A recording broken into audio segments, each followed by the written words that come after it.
Welcome back, lady lads and gentle lads, to another video on the topic of Helltaker. Given the kind of comments I was seeing in the previous video I did on this game, in the playthrough, there's been this recurring trend that I've seen of consistent wrong opinions about who is best girl. So, I'm going to take the time right now to go over the justifications for why all of those opinions are objectively wrong. Anyway, so snark aside, let's dive right into it. Let's go over first the tier list itself with its categories. At the very top, we have our Best Girl tier, which is an exclusive tier, and much like Highlander, there can only be the one.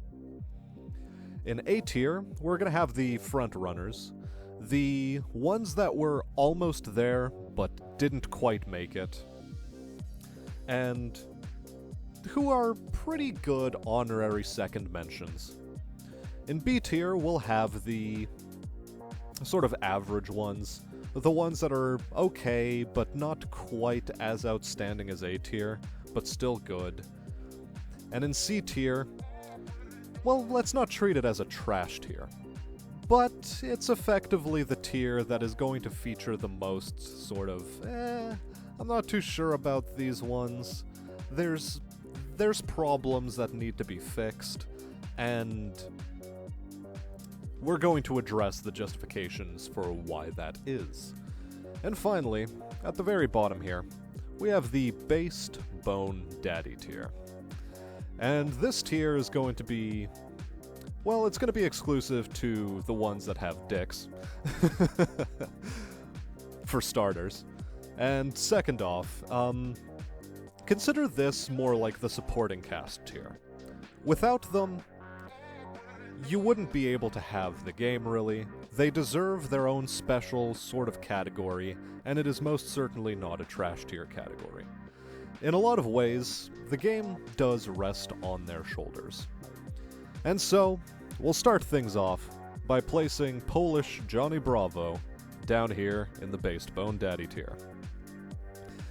After all, the tier was basically designed with him, and, well, okay, the Skeleton Bro in mind as well. If it wasn't for this guy, the entire weight of the harem would come crashing down, and there would be nothing. So, like, this is why he is in the support tier. Same thing for the Skeleton Bros, really. These guys, they did their best. It wasn't quite enough, but they did their best to be good, Hell Bros, I guess. You know, they, did their sort of citizen's duty in Hell in order to try to keep out offending parties. Although, well, a couple managed to slip through, chiefly this one, Azazel, and, well, good old Polish Johnny Bravo. Either way, they deserve their own sort of mention. Now then, moving, let's say, from right to left, but in no particular order, I'm going to just be picking these out at random. Maybe I'll even just be going up by the tiers, so either way, let's start at C tier. Zdrada, she has to go down here. I mean, as far as all of the girls go, she is perhaps the most high maintenance. Like, you just gotta be thinking, this guy has a lot of trouble thanks to her, and just the smoking in the house, man. Like, you can't just do that. It's so bad. Makes everything smell horrible. And I mean, I'm not exactly particularly offended by the smell of cigarettes. Hell, from time to time I will light up a puff just for the hell of it. But there's lines. You gotta draw the line somewhere. And smoking in the house is very definitely crossing that line. So, we're gonna put her down here in C tier. That and perhaps she's the most snarky. And if you look very closely, perhaps to fit more with her rebel image. And I mean, this would have been like the saving grace that might have bumped her up a tier, given her like a bit more personality. She is wearing a crucifix that is right side up. So she's not exactly a very satanic representative of hell now, is she? You just gotta be thinking, what's going on inside that head of hers? Either way, that's funny, but she's still staying in C tier. No smoking in the house. Next up for C tier, and not because of any specific problem with the character herself, we're gonna place Police Badge Girl up here in C tier, largely because there is no real dimensionality to this character. Really, the C tier is...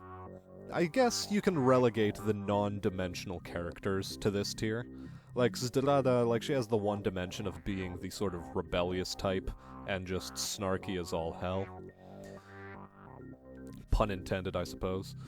But Badge Girl here, she, there's nothing really outstanding or defining about her, aside from the fact that she's police. And I mean, I've already got, you know, my reasons to have gripes with the police, so that does sort of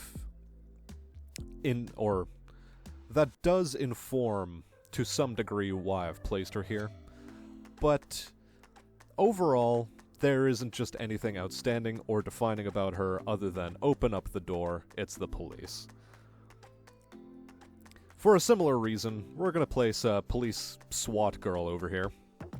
She has the similar problem of non-dimensionality as her comrade in arms, but overall, it's just, like, there's nothing really of substance there to warrant any sort of higher waifu tieredness. Well, apart from maybe the fact that, you know, she likes the pancakes. As does this one, supposedly, although she was more reluctant about the pancakes, so you gotta be thinking, maybe we should be placing her in, like, a D tier or something, just, you know, who receives pancakes as reluctantly as this one? Like, come on now. Anyway, so that about fills up C tier. Next up, then, is going to be B tier. And this is the category where, you know, there is some more dimensionality to the girls, or just some cuteness factor that just takes them over the top, out of C tier, and into some sort of definable, yeah, sure, this is a character category.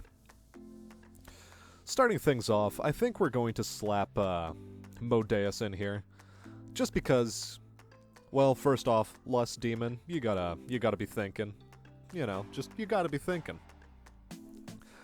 That said, what really puts her into the B tier is the fact that she has the, I suppose, if you want to read into a little bit, sort of like a closeted personality to her. Like, almost repressed. Like, she's only known one dimension of lust, and then suddenly is opened up to a whole new realm of possibilities, in the form of just smutty, milquetoast, vanilla, romantic fiction about spiders, I guess. So, you know, like, already that boosts her personality meter up a little bit, just gives her enough edge to say, yeah, sure, you're not just like your milquetoast lust demon, you had some minor character progression, definitely warranting the placement in B tier. Moving on then, we're going to be throwing Pandemonica in here as well. She has the character to her that she is both a very diligent worker, in that she is always bloody tired, until you give her coffee, at which point she becomes exceedingly sadistic.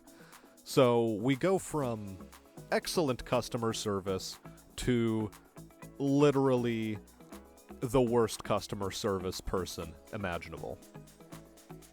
The swing was like, I will do everything to accommodate your questions and your concerns, to, I am the manager, Karen, you are speaking to me now. So just like, I imagine her stonewalling people really hard if she was actually completely alert during her secretarial duties. She'd be the sort of person who would pick up the phone and hang it up immediately just so that she doesn't have to book appointments for Lucifer. Anyway. Regardless, while we're on the subject, we're gonna put dear old Lucy in B tier as well. Mostly because I would see her as a slightly higher maintenance tier sort of girl. Like, I nearly put her into the C tier, but I don't know, given that she does have at least a certain tsundere quality to her, she can earn the B tier. But overall, you gotta be thinking, given how much she loves pancakes, chances are you are going to be going through a lot, and I mean a lot of flour and eggs, trying to keep this one satisfied. So, really, it's a strain on the pocketbook, which nobody really addresses that. How's this man managing to finance this whole nonsense that he's gotten himself into? I mean, while it is a valiant effort,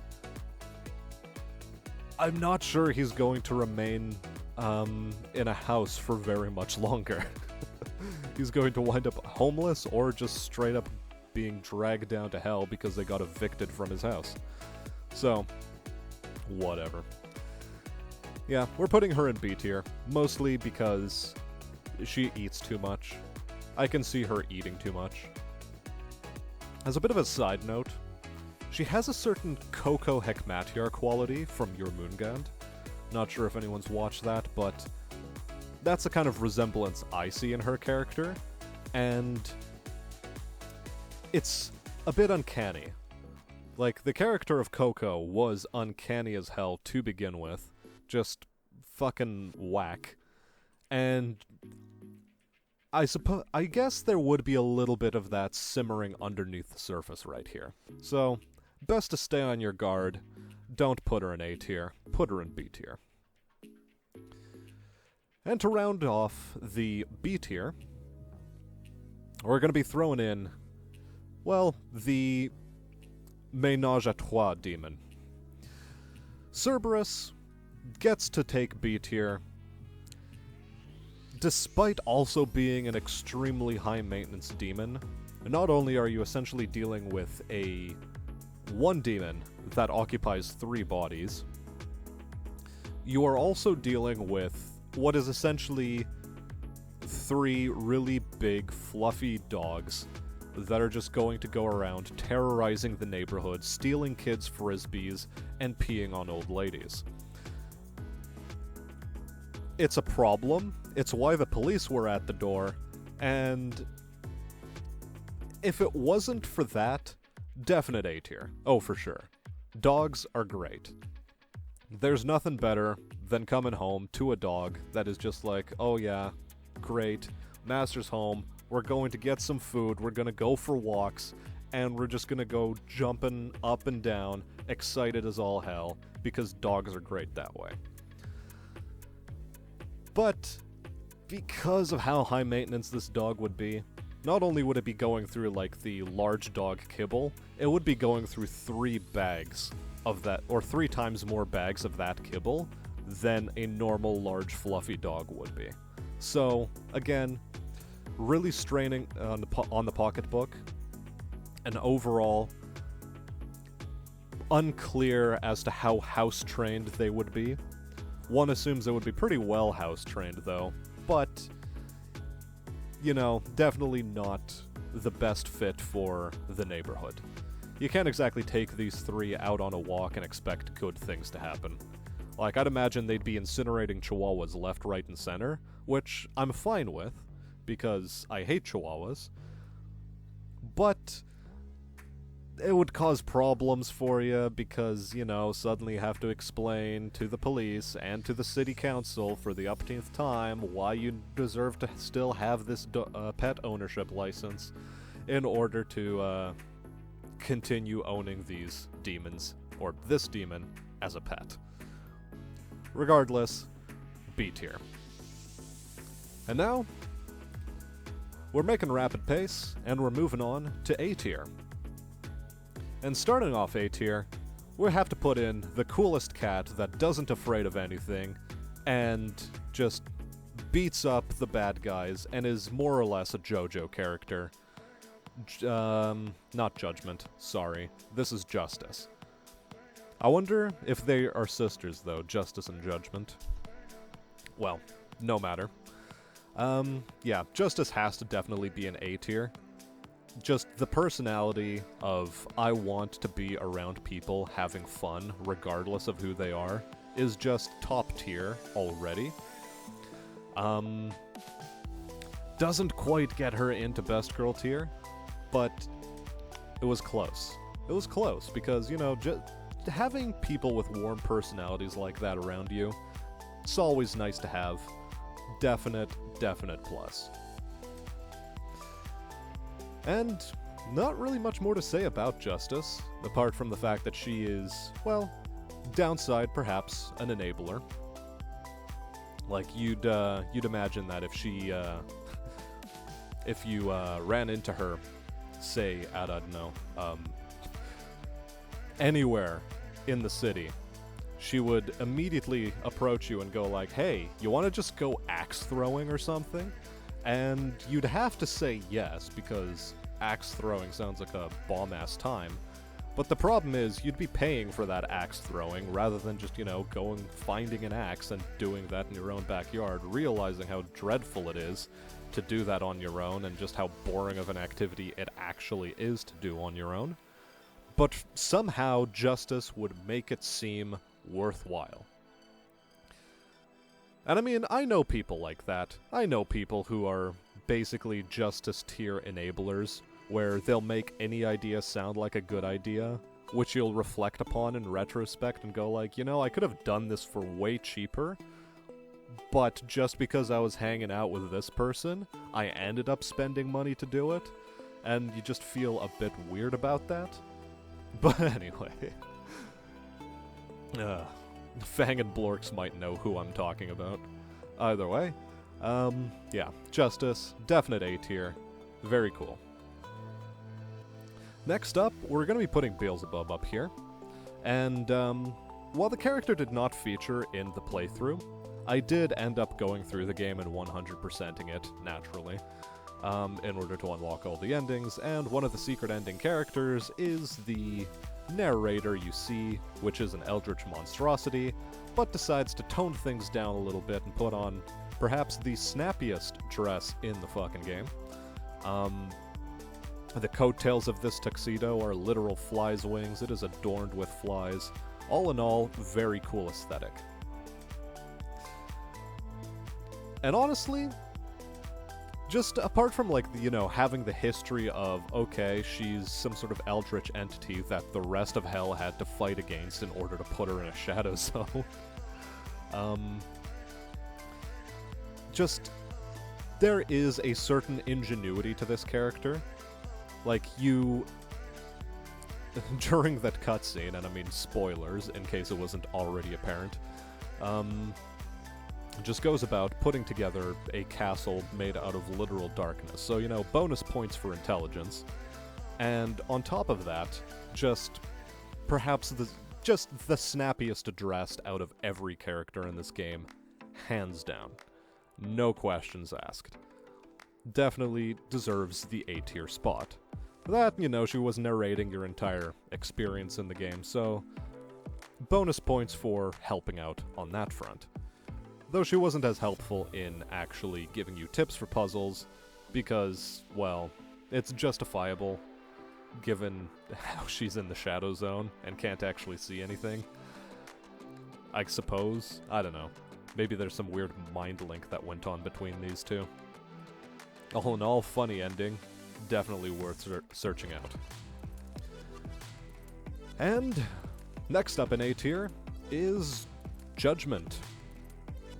Judgment gets to be up here because the official Word of God canon is that she is the nicest demon, and that the only reason why she is so punishment happy, if you will. Take a sip of tea. The only reason why she is so punishment happy is because she struggled really hard with actually, what is it?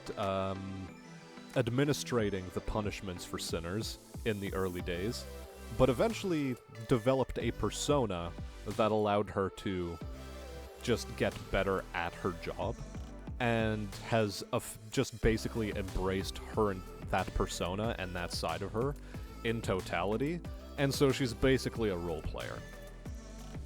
So, you know, bonus points for liking roleplay. And speaking of play, there's chains involved, and, you know, probably a fun character, definitely bombastic, perhaps the loudest of the bunch. I mean, this one makes the biggest mess. This one's just perhaps obnoxious, but this one is boisterous, but in a fun way, one would think. Boisterous in a fun way. Definitely, these two share a personality. One also wonders if this one is going to go eventually blind in the same way that this one did, because Justice used to also be the previous punishment dealer in Hell. But after the fight with Beelzebub, I guess, she decided to quit that job, or maybe got blind as a result of that, and then quit the job. Hard to say exactly. And, oh my god, I just had a fucking shower thought. Justice is blind. Let that sink in a little bit. Oh my god, I can't believe I missed that pun. Oh, no. Oh my god. Yeah, that pun might kick her up into best girl tier, if it wasn't for the fact that it's already occupied. So, if there was like an A+ tier, Justice is there. We're gonna say that. Justice goes into A+ tier. Definitely high A+ tier. And finally, before we get to best girl, there is the matter of Azazel. And with Azazel, one would think that I'm putting her in the A tier category. That is not the case, however. She's getting put in the based Bone Daddy tier for a number of reasons. One, this tier was meant as a sort of dumping spot for the supporting cast of the game, like Polish Johnny Bravo and the Skeleton Bros. You see, Azazel does function more like a support character than an actual waifu for the harem in this case. So, with her research and just like generally being around the demons only as out of scientific interest, and also giving you the option to go to heaven instead of going to hell, at the cost of making a demon harem. Definitely all of this puts her into the support tier. Now, the other reason, and this is a big one if you've watched Ishizoku reviewers, is, well, if you've watched that anime, I think you know why I'm putting this one right here. I'm putting her here mostly out of caution, and also the kind of lustful looks she gives to Judgment in other art that the guy has made. Which I'll be, I don't know, popping up somewhere on the screen, no doubt, during editing. But, yeah, you gotta be thinking, just like, you know, as a precaution, put this one in this tier. Sure, the physique outwardly may appear one way, but I think there is more than meets the eye, especially when it comes to what are essentially militant, or I guess, yeah, militant strategist angels. Anyway, jokes aside, time now to crown Best Girl. Anyone who's seen the thumbnail to the previous video knew that this was going to happen from the very beginning. It was always going to be the case. Melina definitely has to go right up here. First off, she perhaps has the most relatable qualities and personality traits out of all of the demons. First off, she has more expanded lore. regarding her strategy game addiction, as well as filling in certain aspects of like what she actually does in Hell. Seemingly, she is Hell's janitor. So, you know, already not exactly the most glorious job there is, and certainly feeding into her no doubt boundless alcoholism. So, I've happened to relate to a number of these characteristics. First off, I love the fuck out of Heroes 3. If it wasn't for that reference, I would have not played this game with as much anticipation or even mirth as I did. But yeah, just like having a strategy game addicted demon that loves to drink and is also pretty sour about everything due to her lot in life is just a set of personality traits that I can relate to on a very, very visceral level. And so, that, together with the fact that she does have a more fleshed out character outside of the game, is what puts her into the best girl tier. And I mean, isn't that just the dream for all us gamers out on the internet, being accused of being alt-right every single day? Just want to come home to a gamer girl that is willing to play Heroes 3 right alongside you, while chewing on sunflower seeds and drinking shots of vodka. Really, that is, at least for me, the dream. And with that out of the way, we've completed the tier list. About the only thing I forgot to place onto it is a pancake recipe tier, because, you know, if anything, pancake recipe tier would have to be basically on the same tier as Best Girl, just because it's a good recipe. Polish quote-unquote pancakes / crepes are just the best thing in the universe. In fact, I was having a bunch of them yesterday. And today. And they are very filling and delicious. You don't even have to make them with just sweet things. Personally, one of my favorites is from a Polish restaurant, or, well, a restaurant in Poland that specializes exclusively in naleśniki, as they're called. And they have this lovely spinach and feta crepe going for them, which is one of the best things I was eating at the time while I was studying in Poland. But nostalgia about those times aside, we've reached the end of the tier list. I'm rapidly running out of things to say, and I think I've already pushed this meme as far as it'll go. Thanks very much for sticking around to watch all of this. Do check out other videos we have on the channel, and we also have a Twitter now, which I will be leaving in the description below, alongside various other playlists we have, as well as a link to the other Helltaker video, which, you know, I'm glad to see it growing in the way that it was. I did it on a lark, and I'm glad it received such a positive reception. All the comments on there, very heartwarming and touching. And before I start getting any more sappy, my name's been Smastian. I'll see you guys on some strategic game Battlefield, no doubt, in the near future. Look forward to the Tiberium Wars series. Check out Blorx's Cursed Fort series, as well as his Xenonauts.